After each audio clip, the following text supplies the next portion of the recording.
Why do you think, positive depictions of the future are so rare? What's your sort of hypothesis in terms of why that is?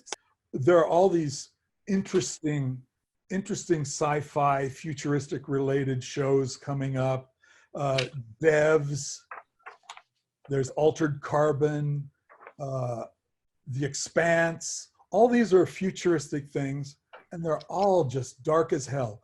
They even if they're like 200 or 300 years in the future, I look at their vision of it and they're saying, oh, we're still just as, venal and selfish and fighting over resources and everything else. Oh, we just have new fancier toys now. That's how a lot of it is. And I have a suspicion that it's just human nature. There's more survival value to be frightened of something you don't fully understand or something new than to just say, oh yeah, let's go for it. It's great. I think it's just deeply embedded in human psychology to fear change. If the current situation is good enough, is okay, why would we radically want to change it? Everything could go to hell. So I think that's it. It's deeply annoying. There's a book I ordered recently because it was a whole compendium of amazingly positive views of the future.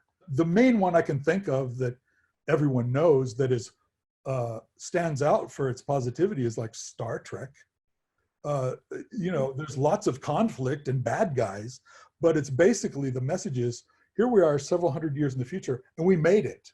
They mentioned sometimes there was a nuclear conflagration on Earth that caused a lot of trouble, but we made it. We kept going and we improved and we're beyond a lot of pettiness and all these things. So there's one positive view of the future, but it is in the minority as far as I can tell. Are there films or books or works of art that sort of inspired you to sort of think at least optimistically about the future?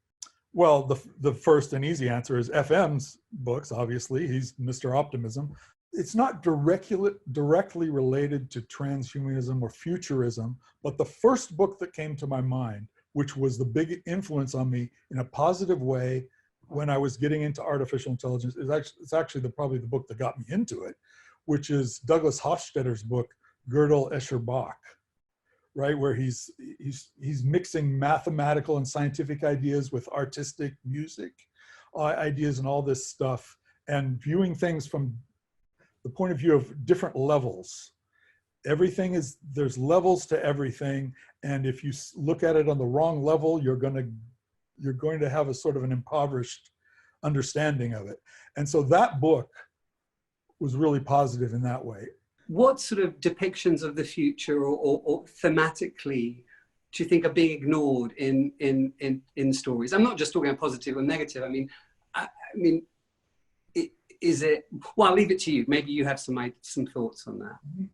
Well, one thing that has always, for a long time, stood out to me about, let's say, Star Trek, which is one of my favorites, but I think something that sort of has a lack of vision where, we're talking about in the 24th century and beyond, and these are still biological people. Almost everyone's biological, walking around, endangering their only copy of their software and their body in these adventures.